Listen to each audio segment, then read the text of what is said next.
las calles empedradas de Lima colonial, donde el oro del Perú resplandecía en cada esquina y los virreyes reinaban como emperadores, se ocultaba un secreto tan inquietante que ni siquiera los confesores más discretos se atrevían a murmurarlo. Suscríbete ya porque esta historia te hará replantearte todo lo que creías saber sobre el poder colonial. Era 1688 y la ciudad de los reyes despertaba cada día bajo el peso de una jerarquía social tan inamovible como las piedras de sus catedrales. Pero detrás, tras los muros del más suntuoso palacio del virreinato, la duquesa Catalina de Mendoza y Guzmán ocultaba una perversión que habría escandalizado incluso a los inquisidores más crueles. La duquesa había llegado a Lima 5 años atrás, enviada por la corona española para gobernar las tierras que su esposo fallecido había acumulado en el Nuevo Mundo. Tenía 42 años, una mirada aguda y había aprendido desde pequeña que el poder no tenía ética. Su palacio, en la Plaza de Armas, era un palacio de mármol importado de Carrara, con jardines comparables a los de Versalles y establos para los mejores caballos del virreinato. Pero eran los sótanos donde la duquesa satisfacía sus deseos más perversos. Los primeros chismes se esparcieron entre las cocineras del mercado central, comentaban en voz baja los gritos que se oían por la noche, las esclavas que desaparecían, los perros mastines que la duquesa alimentaba en jaulas especiales de una forma específica. Entre las sombras de estos rumores, pocos sabían que una mujer había sobrevivido al horror. Esperanza Mumba, una esclava de 24 años nacida en Angola, había escapado de la muerte en un milagro que ella atribuía a los espíritus de los ancestros africanos que protegían a su gente. Esperanza había sido arrastrada a los sótanos del palacio 3 meses atrás, drogada con la habitual mezcla de opio y hierbas locales. Pero su cuerpo, fortalecido por siglos de resistencia africana, los conocimientos de herbolaria de su abuela curandera habían metabolizado las drogas de otro modo. Mantuvo la conciencia para hacerse la indefensa mientras veía todo el ritual sangriento. Cuando los mastines fueron liberados, Esperanza aplicó técnicas de supervivencia que su pueblo había perfeccionado durante siglos de lucha contra esclavistas. Se hizo pasar por muerta con tanta perfección que los perros entrenados pasaron de largo, buscando presas. Parecían moverse y latir con vida y horror.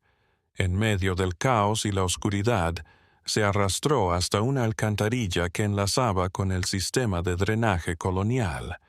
Los mastines napolitanos de la duquesa eran bestias imponentes de más de 60 kilogramos con mandíbulas capaces de romper huesos humanos como si fueran ramitas secas.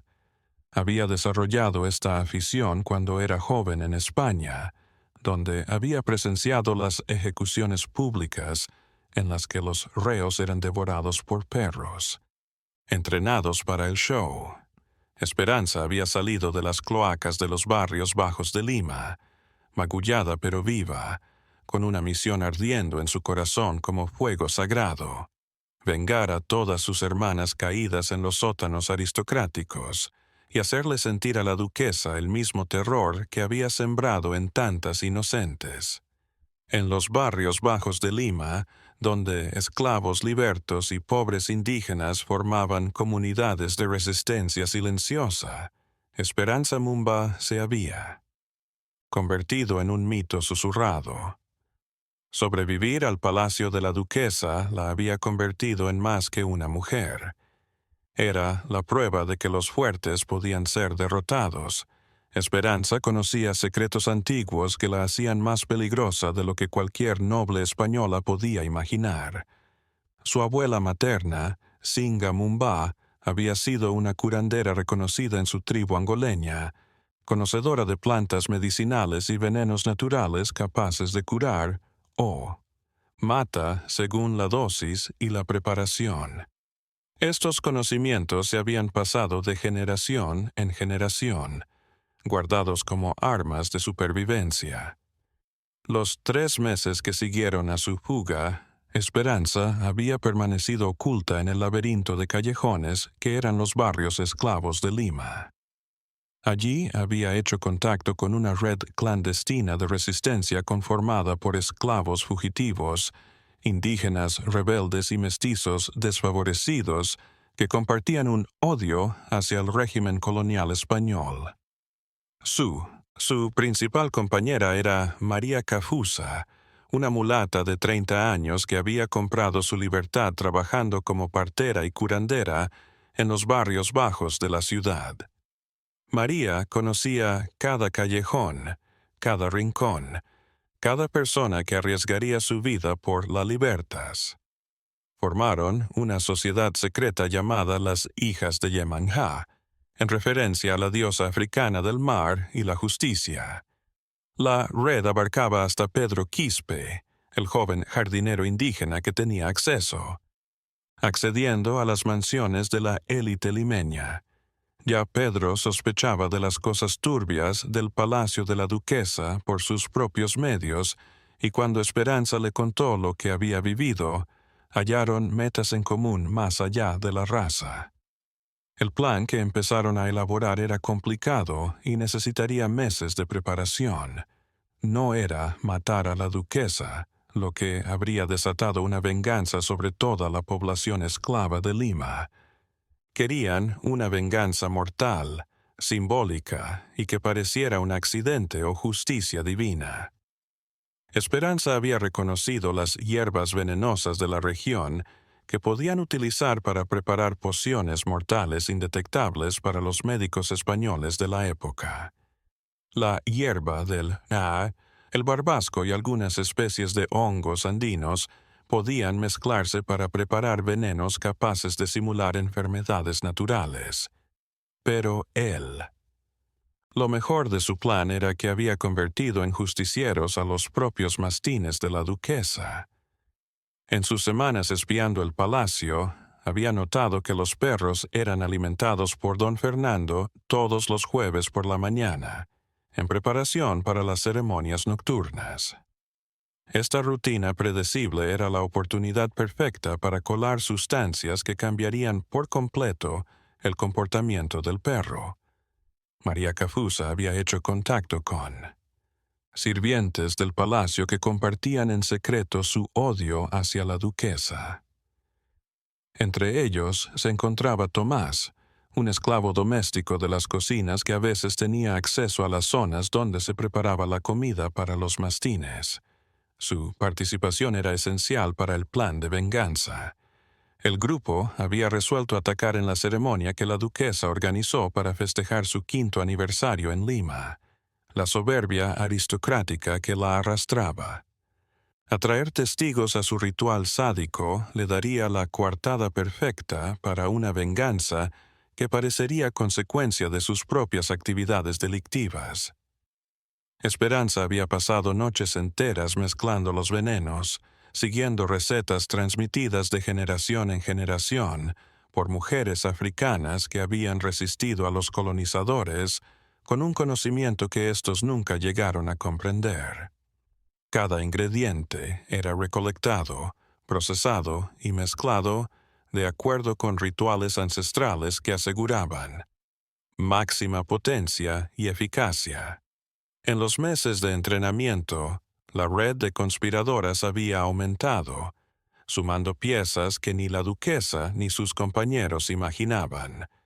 Fray Bartolomé de las Casas, el religioso investigador que había llegado a Lima con la misión oficial de investigar abusos contra esclavos, se había comunicado en secreto con Esperanza a través de María Cafusa, una partera que trabajaba en el convento franciscano. El sacerdote reconoció enseguida a Esperanza. Era más que cualquier testimonio que pudiera reunir. Era prueba viviente de los delitos de la duquesa, y lo que es más importante, tenía la motivación y los medios para intervenir donde las autoridades legales fallaban por corrupción o complicidad. La colaboración entre la superviviente africana y el científico español generó una fuerza imparable que aunó conocimientos ancestrales de supervivencia con contactos privilegiados dentro del sistema. Fray Bartolomé aportó información clave sobre los horarios, costumbres y puntos débiles del Palacio Real, y Esperanza trajo consigo tácticas que ninguno de nosotros conocía. Don Pedro Quispe había ampliado su red de espías nativos a las haciendas de todos los socios de la duquesa. Se enteró de que don Fernando estaba endeudado por juego y tenía una amante en los barrios bajos. Doña Isabel se había asociado con contrabandistas que operaban en la costa peruana, dando indicios de criminales que iban más allá de trabajar con la duquesa. Esta información dio la oportunidad a las conspiradoras de crear un plan para golpear a todos los integrantes de la red criminal al mismo tiempo y evitar que alguno de ellos escapara o alertara a los demás de la venganza que estaba por llegar. Cada socio sería eliminado en una forma que pareciera ser por sus propios crímenes. Elaborar el veneno se había convertido en una ciencia africana ancestral mezclada con el conocimiento local de plantas andinas. Esperanza había preparado 3 pociones, uno que volvería locos a los mastines, convirtiéndolos en monstruos que atacarían a cualquiera que estuviera presente, otro que envenenaría lentamente a los sirvientes de la duquesa, y uno final, el más mortal, reservado para la propia noble española. María Cafusa había logrado introducir 2 libertas en el servicio doméstico del palacio, disfrazadas de cocineras, dedicadas a elaborar dulces coloniales para la fiesta de aniversario. Estas 2 mujeres, Rosa y Carmen, habían perdido familiares en los sótanos de la duquesa y querían venganza con sus propias manos. El plan maestro requería varias etapas sincronizadas que se llevarían a cabo durante la ceremonia. En primer lugar, los mastines serían alimentados con carne envenenada que los transformaría en monstruos incontrolables. Segundo, los principales cómplices serían envenenados lentamente con dosis bajas de veneno, de bebidas y comidas exclusivas. Tercero, la duquesa sería confrontada por Esperanza antes de recibir su dosis mortal de justicia ancestral.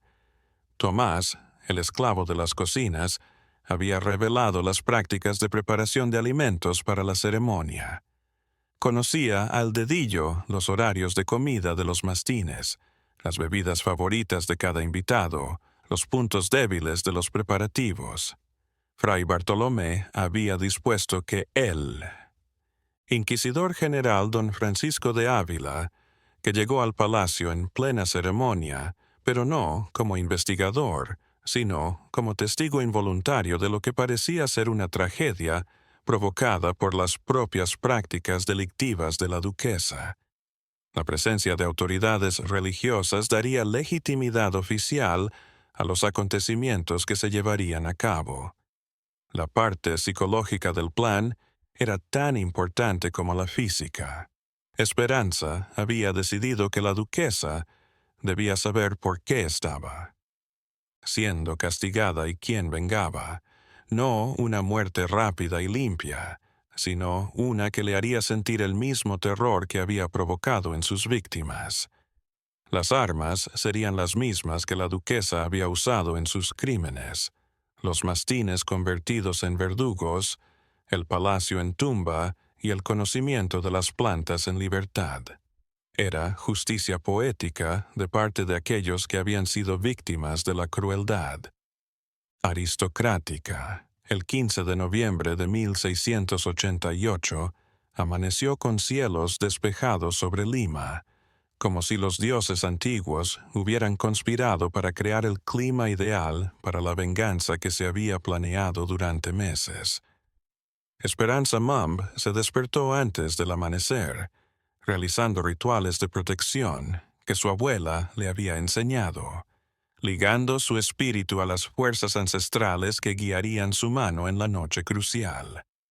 En el palacio de la duquesa, los preparativos para la ceremonia. Se habían iniciado temprano. Don Fernando controlaba todo, ajeno a que cada paso era vigilado por ojos enemigos que conspiraban para destruirlo. Las nuevas cocineras Rosa y Carmen traían consigo ingredientes para preparar los dulces coloniales que se servirían a los invitados de honor.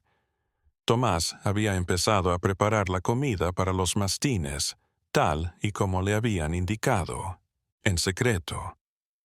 La carne había sido rociada con compuestos que Esperanza había preparado siguiendo prácticas ancestrales, extractos de plantas que alterarían los sistemas nerviosos caninos, transformándolos de animales domesticados en depredadores salvajes e indiscriminados, y había situado en puntos de observación a sus colaboradores indígenas para cerciorarse de que cada etapa del plan se llevara a cabo.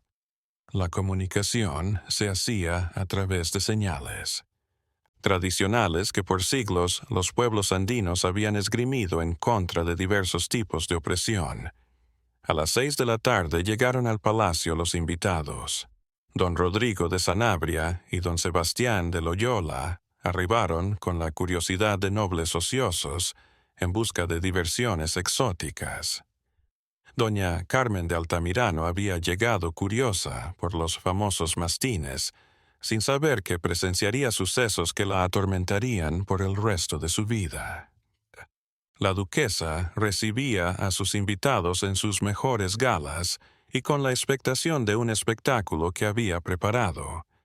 En su soberbia, no podía prever que su propia ceremonia se convertiría en su perdición a manos de aquellos que consideraba inferiores e incapaces de desafiar su autoridad. Mientras los invitados tomaban bocadillos en los salones principales, Esperanza se había colado en el palacio a través de túneles de drenaje que abrían a los sótanos. Su familiaridad con la arquitectura subterránea de su anterior fuga le permitía desplazarse como un espectro vengativo por el laberinto de túneles. Rosa y Carmen habían empezado a servir tragos personalizados para cada empleado de la duquesa, basándose en la información que Tomás les había dado sobre lo que bebía cada quien. Don Fernando fue agasajado con vino español mezclado con extractos vegetales de acción lenta. Doña Isabel tomó chocolate, preparado con sustancias que alterarían lentamente sus funciones vitales. A las 9:30 se alimentó a los mastines con la carne procesada. Los efectos harían acto de presencia en la hora siguiente, alcanzando su clímax justo cuando la ceremonia sádica de la duquesa estuviera en su apogeo. La sincronización era esencial para el plan de venganza. Fray Bartolomé había verificado que el inquisidor general llegaría al palacio sobre las 11 de la noche, dando relato oficial de sucesos que parecían justicia divina contra una pecadora impenitente. La presencia eclesiástica justificaría cualquier explicación posterior. Esperanza se había ubicado en una cámara oculta, desde donde podía espiar el anfiteatro subterráneo sin ser vista. Llevaba consigo el veneno más mortal que había preparado, el reservado para la duquesa, pero antes de matarla, se aseguraría de que la aristócrata conociera a su castigador y la razón de su castigo. Los venenos de efecto lento ya estaban haciendo estragos en don Fernando y doña Isabel, quienes sentían mareos leves que achacaban al vino y al nerviosismo del día especial, sin saber que sus cuerpos estaban siendo envenenados lentamente con sustancias que ningún médico español podría reconocer o contrarrestar. A las 10 de la noche, los invitados bajaron la escalera de mármol hacia los sótanos del palacio, ajenos a que se adentraban en una ratonera mortal dispuesta por aquellos que habían sufrido en carne propia la crueldad aristocrática. La luz teatral generaba un ambiente que en un principio se consideró sofisticado europeo. La duquesa inició su discurso de costumbre sobre la lealtad natural y la jerarquía divina, pero fue interrumpida por una voz que emergió de las sombras con la fuerza de los antepasados africanos. Tu hora ha llegado, demonio blanco. Esperanza Mumba salió de su escondite convertida en la venganza ancestral encarnada. La aparición de una mujer que se creía muerta aterrorizó a la duquesa y a todos los presentes. Esperanza portaba pinturas rituales en el rostro, las de sus dioses africanos, y en sus manos las herramientas de justicia con las que ejecutaría la venganza que había planeado durante meses. Soy Esperanza Mumba, hija de Angola, hermana de todas las mujeres que mataste en este lugar maldito, dijo con una voz que parecía resonar con la fuerza de los ancestros. He venido a cobrarte cada gota de sangre derramada, cada vida robada, cada grito sofocado. Tus perros van a probar tu propia carne. Los mastines que habían sido liberados de acuerdo con la rutina comenzaron a manifestar los efectos de los venenos vegetales que habían ingerido. Su comportamiento se volvía más errático, más violento, pero en vez de atacando a los más vulnerables, su ira se volcaba contra cualquiera que mostrara pánico o autoridad. Don Fernando y doña Isabel, envenenados por los venenos lentos que habían ingerido, se fueron apagando. Sus cuerpos, envenenados sistemáticamente durante horas, ya no podían sostener las funciones normales. La duquesa observaba con horror cómo su mundo de poder y control se derrumbaba a su alrededor. Esperanza había cronometrado el momento psicológico para intensificar el terror de su principal víctima. ¿Recuerdas a Amina, la niña de 18 años que lloraba por su madre mientras tus monstruos se la devoraban, y a Fatou, que trató de rezar a sus dioses mientras la torturabas? Todas ellas están a mi lado, en espera de justicia. Los invitados reales, congelados por el horror, se dieron cuenta de que estaban viendo algo más allá de sus peores sueños. Doña Carmen de Altamirano chilló con todas sus fuerzas, pero por una vez, el grito no era de una víctima, sino de la justicia ancestral encarnada. Los mastines, ahora fuera de control por los químicos que habían invadido sus sistemas nerviosos, se volvieron en contra de sus cuidadores habituales. Don Fernando, debilitado por el veneno, no pudo detener a las bestias que se lanzaron sobre él con la misma ferocidad con la que antes habían atacado a víctimas inocentes. La duquesa intentó correr hacia la escalera, pero Esperanza había cerrado todas las rutas de escape. No hay escape para ti, demonio. Vas a morir aquí en tu propio infierno, como murieron todas mis hermanas, pero primero vas a sentir el mismo terror que sintieron ellas. Esperanza le dio a la duquesa el brebaje mortal que había preparado para ella, no como veneno mortal, sino como paralizante de conciencia. La nobleza viviría cada instante de su aniquilación, consciente pero incapaz de defenderse. Los mastines, en su furia alterada químicamente, se abalanzaron contra todos. Doña Isabel, ya envenenada, fue devorada por las bestias que había alimentado con carne humana durante años. La ironía de su muerte no pasó desapercibida para ninguno de los que conservaban la lucidez suficiente para apreciarla. En ese preciso instante, el inquisidor general don Francisco de Ávila y su séquito arribaron al palacio, tal como lo había planeado Fray Bartolomé. Los gritos desde los sótanos dieron razón suficiente para una inspección inmediata, pero lo que descubrieron superó cualquier cosa que pudieran haber imaginado. Cuando las autoridades religiosas irrumpieron en el anfiteatro subterráneo, lo que encontraron parecía sacado de las revelaciones más apocalípticas del libro de Revelaciones.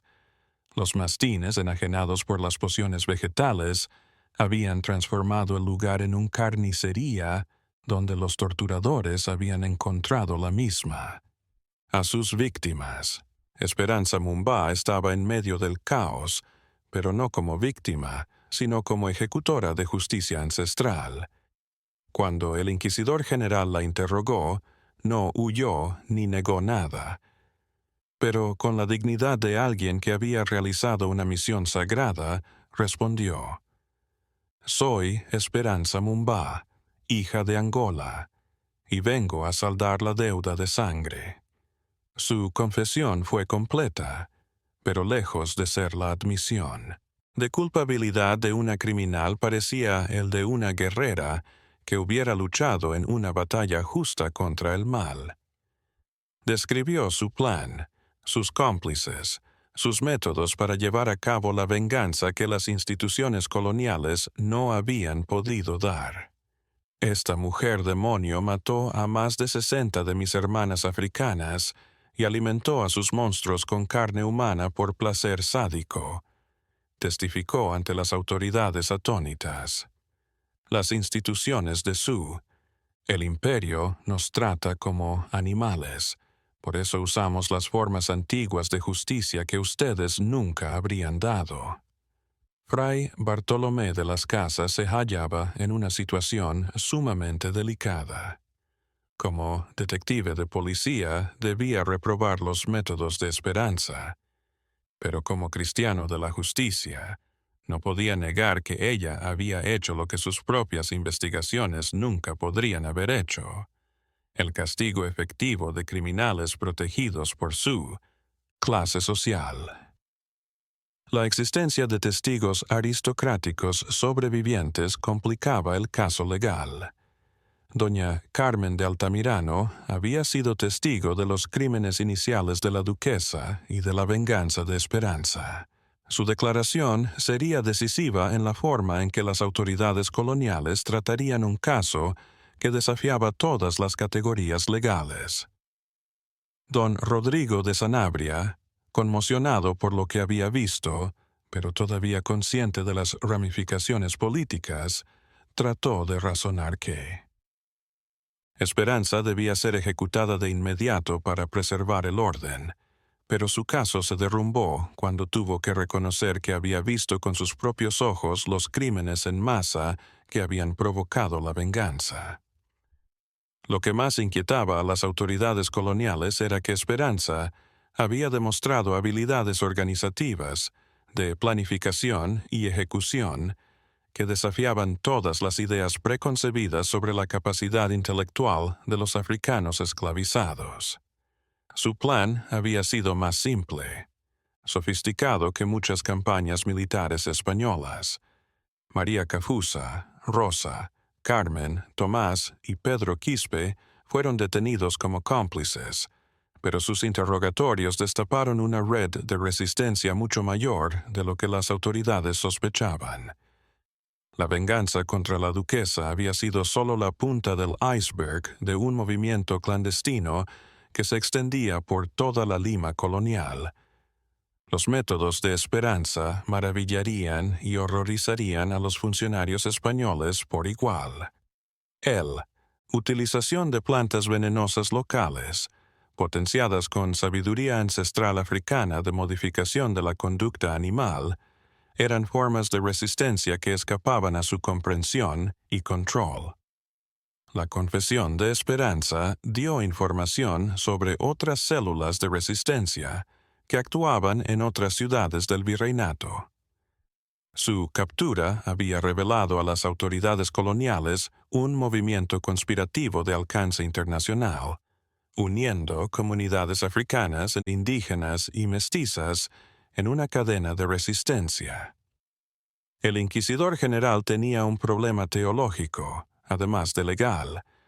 Si Esperanza había sido la mano de Dios, como parecían indicar los sucesos sobrenaturales, ejecutarla sería interferir con la voluntad divina, pero dejarla vivir sentaría un precedente peligroso para el dominio colonial.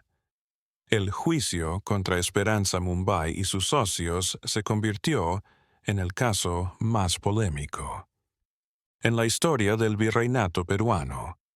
Por primera vez, las autoridades coloniales se enfrentaban a un caso en que los acusados de homicidio habían matado a criminales cuya culpa era manifiesta, estableciendo así un precedente legal que desafiaría el orden social español. La estrategia de defensa que articuló Fray Bartolomé, quien decidió defender a Esperanza, arriesgando su propia carrera, apeló a la justicia natural, más allá de las leyes coloniales. Adujo que cuando las instituciones legales fallan en impartir justicia, los ciudadanos recuperan el derecho natural de defenderse de agresores regulares.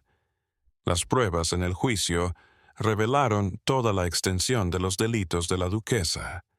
Más de 120 esclavas habían desaparecido en los 5 años que llevaba en Lima, todas con el mismo patrón de selección y eliminación que Esperanza había visto con sus propios ojos. La evidencia escrita contenía los diarios que la aristócrata había guardado como trofeos de sus asesinatos. Doña Carmen de Altamirano rindió un testimonio clave que corroboró tanto los delitos iniciales como los actos de venganza. Su estatus social hacía imposible ignorar su testimonio, pero lo que tenía que decir causaba dolores de cabeza políticos para las autoridades que habrían preferido que todo el asunto se hubiera extinguido. La respuesta pública polarizó a la Lima colonial en líneas raciales y sociales que rara vez se habían hecho tan evidentes. La nobleza española exigía la muerte de todos los conspiradores para restaurar el orden colonial. Pero los pueblos africanos, nativos y mestizos veían en Esperanza una heroína que había hecho justicia donde las autoridades habían fallado.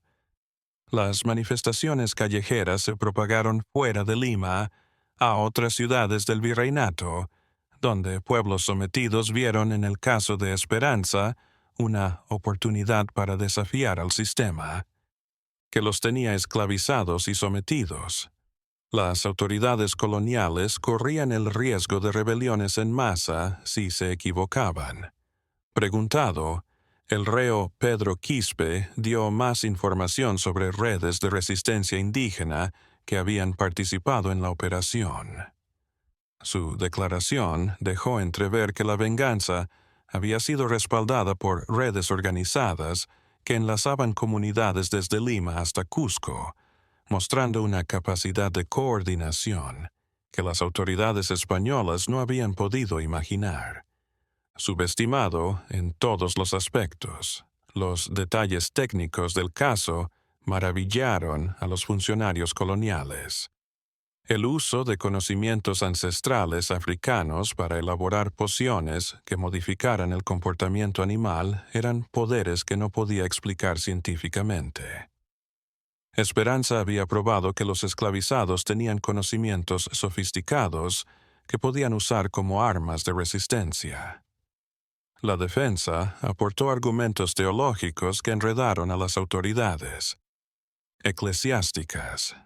Si Dios había mantenido a Esperanza con vida en el intento de asesinato para que llevara a cabo la venganza contra una pecadora impenitente, interferir en esa justicia divina podría ser una blasfemia. El caso se transformó en un debate teológico sobre la justicia divina frente a la justicia humana. El testimonio de María Cafusa destapó una red de mujeres liberta que habían creado formas de comunicación y apoyo mutuo más efectivas que muchas instituciones oficiales. Estas mujeres habían establecido una sociedad paralela que ofrecía atención médica, educación y protección a comunidades marginadas. Las repercusiones internacionales del caso alarmaron al virrey. Si la corona española autorizaba a esclavos a tomar venganza contra nobles, abriría la puerta a precedentes peligrosos para el control colonial en todas las Américas. Pero matar a Esperanza podría desatar rebeliones que necesitarían un ejército para sofocar. Dale like si crees que el caso de Esperanza debería haber cambiado las leyes de la esclavitud. Lo que más alarmó a las autoridades fue que Esperanza había probado ser una líder nata que inspiraba absoluta fidelidad en sus partidarios. En el juicio, decenas de personas se ofrecieron a declarar a su favor, dispuestas a jugarse la vida por defender a la que consideraban una libertadora. Tras 2 meses de deliberación, el Tribunal Colonial se enfrentaba a una decisión con consecuencias históricas sin importar el resultado. Fusilar a Esperanza Mumba podría desatar rebeliones en masa, pero absolverla abriría la puerta a precedentes que harían temblar los cimientos del dominio colonial español. El inquisidor general don Francisco de Ávila había consultado en secreto a teólogos en Madrid, planteando el caso como un problema que iba más allá de las jurisdicciones locales. La reacción de la corona española fue deliberadamente ambigua, dejando la última palabra a autoridades coloniales mientras se reservaban el derecho de confirmar o rechazar cualquier sentencia en función de sus repercusiones políticas. La estrategia jurídica que articuló Fray Bartolomé había transformado el juicio de expectativa en juicio público del sistema esclavista colonial. Cada día de testimonio traía a la luz nuevas atrocidades que habían sido permitidas o ignoradas por autoridades ahora enfrentadas a las consecuencias morales de su negligencia sistemática. Los alegatos de defensa habían creado jurisprudencia de legítima defensa colectiva cuando las autoridades se negaban a proteger a las víctimas.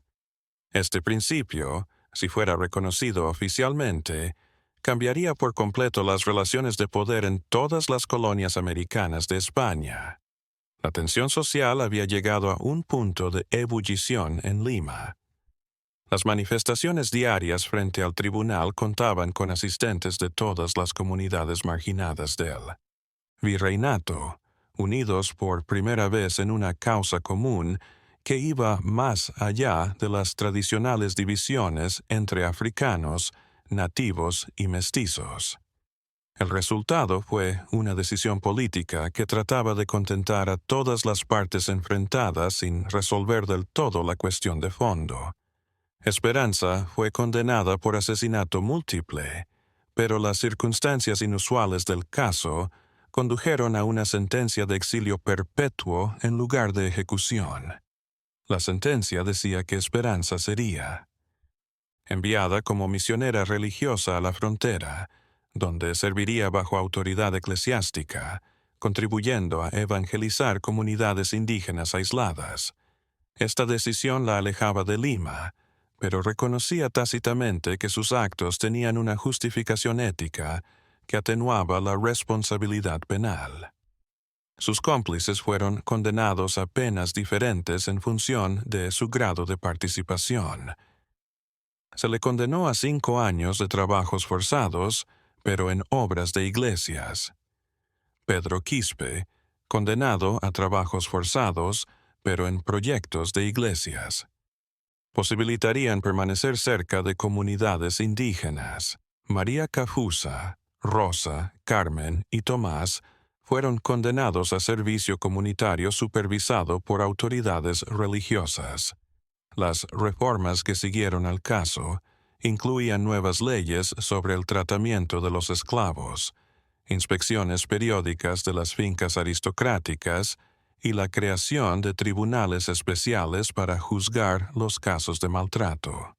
Estas medidas se anunciaron públicamente como medidas preventivas para evitar que situaciones similares en el futuro. La reacción de la nobleza española fue ambivalente, pero mayoritariamente negativa. Muchos nobles veían en las reformas una rendición ante el chantaje rebelde, unos precedentes peligrosos que otros colectivos sediciosos podrían aprovechar. Algunos oficiales reales se quejaron de la erosión lenta de la autoridad española en América. El caso tuvo resonancia internacional más allá del virreinato. Peruano. Noticias de la venganza de Esperanza se extendieron entre comunidades esclavizadas en otras colonias españolas, alimentando la esperanza de que la resistencia colectiva podía traer justicia donde las peticiones legales habían fracasado. Las autoridades coloniales de Cuba, Nueva España y Venezuela informaron de un aumento de movimientos sediciosos que relacionaban directamente con el caso de Lima. La esperanza hecha símbolo de resistencia trascendió su figura. Canciones, cuentos y los rituales en su nombre se propagaron en comunidades marginadas por toda América, generando una mitología de liberación que inspiraría futuros movimientos de independencia y abolición. Las autoridades religiosas afrontaban contradicciones teológicas que el caso había revelado. Si la venganza de Esperanza había sido la mano de Dios, como parecían indicar los sucesos sobrenaturales, la Iglesia tenía el deber de apoyar tales causas, pero amenazaría a las alianzas políticas con las élites coloniales que patrocinaban misiones. 6 meses después del juicio, la Lima colonial se ajustaba a un nuevo panorama, en el que las estructuras de poder habían cambiado tras lo ocurrido en el palacio de la duquesa.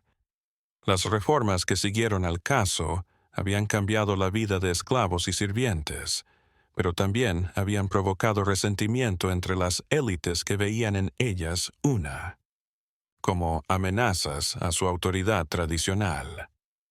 La misión fronteriza a la que Esperanza había sido enviada se convirtió en un lugar de peregrinación informal para delegados de comunidades oprimidas que llegaban desde muy lejos para ver a la mujer que había demostrado que incluso los poderosos podían ser derrotados por los oprimidos organizados. Los informes policiales lo calificaban como una reclusa modelo que había asumido su nueva realidad con resignación cristiana, pero rumores no confirmados indicaban que seguía siendo un líder natural entre los pueblos originarios. Su dominio de hierbas medicinales y métodos organizativos comunitarios la habían transformado en una autoridad más allá de su reconocimiento legal. Don Pedro Quispe había terminado sus trabajos forzados y montado un taller de artesanías indígenas que hacía las veces de centro de comunicación clandestino entre comunidades resistentes. Su experiencia, trabajando con Esperanza, lo había convertido en un líder respetado que organizaba acciones de protesta no violenta y apoyo mutuo. María Cafusa había ampliado su consulta a toda una red de mujeres que ofrecían servicios de salud, educación y protección legal a familias excluidas. Su casa se convirtió en un refugio improvisado para mujeres que huían de situaciones de maltrato, siguiendo los pasos de resistencia de Esperanza. Las técnicas de organización clandestina, que habían sido inventadas en la conspiración, fueron apropiadas por otros grupos de resistencia que luchaban contra otras opresiones. Artesanos mestizos organizaban así protestas contra altos impuestos. Pueblos originarios habían desarrollado tácticas de Esperanza para oponerse al despojo de tierras ancestrales. Los conocimientos ancestrales africanos de plantas medicinales que Esperanza había empleado en su venganza se habían propagado entre curanderas locales que los mezclaban con técnicas nativas para desarrollar formas de medicina alternativa que competían con el monopolio de los médicos españoles. Esta síntesis cultural era una manera de resistencia intelectual que las autoridades coloniales no podían controlar. El antiguo palacio de la duquesa fue transformado en hospital para esclavos liberados, pero el lugar conservaba su simbolismo para los grupos que acudían a él como monumento de justicia contra la opresión institucionalizada. Las autoridades sabían Intentó olvidar el lugar, pero leyendas orales preservaban la historia de la venganza perfecta. Las canciones compuestas para celebrar la venganza de Esperanza se habían convertido en una manera en clave de comunicar información sobre actos de resistencia sin alertar a las autoridades coloniales. Estos códigos musicales viajaron por caminos comerciales, estableciendo una red de comunicación entre movimientos clandestinos a lo largo de miles de kilómetros. Los tribunales especiales creados para perseguir denuncias de abuso habían ganado casos que antes habrían sido ignorados por las autoridades locales. Si bien las reformas eran modestas en alcance, habían establecido precedentes legales que ofrecían cierta protección a posibles víctimas de aristócratas abusivos. Dime si crees que la historia de Esperanza debería ser enseñada en las escuelas como ejemplo de resistencia justa. Las implicaciones teológicas del caso seguían resonando, provocando discusiones en la jerarquía de la Iglesia. Algunos religiosos habían elaborado interpretaciones que legitimaban la resistencia armada contra tiranos regulares como un acto de obediencia a Dios. Estas lecturas, aunque minoritarias, daban cobertura religiosa a movimientos contestatarios frente a autoridades coloniales. La resonancia internacional del caso había llegado a comunidades esclavas en colonias francesas e inglesas, reelaborada como historia de esperanza en sus contextos, pero conservaba núcleos de organización, planificación y uso de conocimientos ancestrales como herramientas de liberación. 10 años después de la venganza que había sacudido el virreinato peruano, el nombre de Esperanza Mumba era un grito de resistencia que atravesaba fronteras, razas y tiempos. Su ejemplo había provocado una generación de líderes que adaptaban sus métodos de organización clandestina y justicia comunitaria contra distintas formas de dominación colonial. En 1698, informes desde la misión fronteriza señalaban que Esperanza había creado una comunidad modelo en la que africanos, nativos y mestizos vivían en condiciones de igualdad y cooperación mutua, desafiando las jerarquías raciales del sistema colonial. Las autoridades lo toleraban porque, en la práctica, servía a fines misioneros, pero lo consideraban peligrosamente subversivo. Las técnicas de resistencia que había aprendido en su conspiración habían sido codificadas en tradiciones orales que circulaban clandestinamente entre comunidades oprimidas de toda América. Las técnicas organizativas, el uso de conocimientos ancestrales como armas de liberación y la paciencia estratégica serían piedras angulares de futuros movimientos independentistas. Se había convertido en líder de comunidades indígenas que usaban la esperanza para oponerse al despojo de tierras ancestrales. Su red había crecido hasta abarcar desde México hasta Chile, conformando la primera organización panamericana de resistencia indígena registrada en la historia. María Cafusa había creado una cadena de casas seguras a lo largo de la costa sudamericana que daban refugio y provisiones a esclavos fugitivos, mujeres maltratadas y activistas perseguidos. Su estructura organizativa operaba con una eficiencia comparable a las instituciones gubernamentales, superando incluso en habilidades administrativas a las agencias estatales. Suposiciones coloniales de inferioridad racial. En 1700, cuando se supo de la muerte tranquila de Esperanza, miles de personas acudieron a funerales que mezclaban ritos africanos, amerindios y cristianos en una síntesis cultural típicamente americana. Las autoridades coloniales no pudieron detener tales eventos sin causar un alboroto.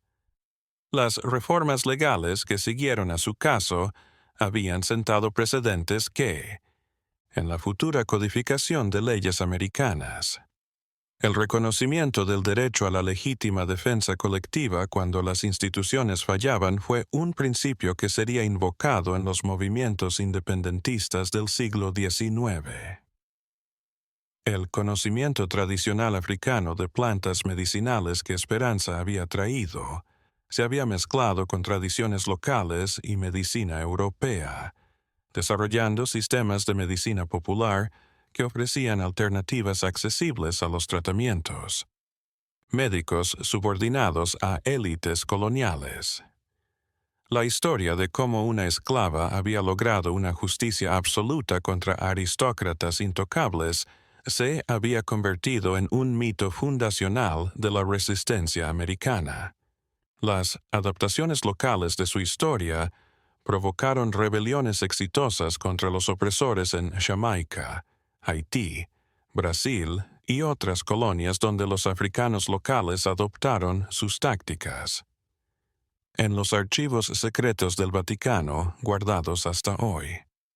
Díaz, el caso de Esperanza Mumba es un ejemplo de la justicia divina a través de instrumentos humanos ordinarios.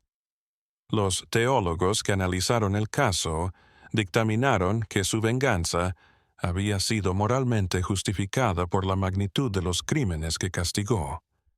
La casa donde María Cafusa había hecho su base de resistencia es hoy un museo improvisado que guarda la memoria de la rebelión más exitosa contra el poder colonial en América. Los visitantes pueden observarlos. Herramientas para cocinar los brebajes vengadores y los papeles que muestran la complejidad de la organización secreta.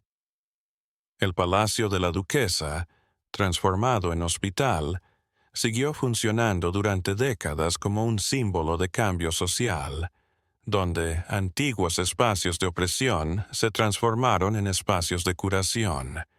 La inscripción de la puerta principal recordaba a los peregrinos que allí, donde antes dominó el mal, ahora reina la misericordia.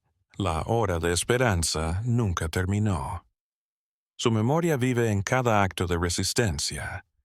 Contra la injusticia, cada vez que los explotados se rebelan, cada vez que el saber ancestral derrota a los poderosos. La venganza de Esperanza Mumba demostró que ningún poder es absoluto, ninguna opresión es eterna y la justicia puede alcanzar incluso a los intocables. En las calles de Lima colonial y en todas las Américas que vinieron después, la hora de la libertad había llegado para quedarse, para siempre. Dale like si crees que la historia de Esperanza demuestra que la resistencia organizada siempre puede triunfar sobre la opresión. M.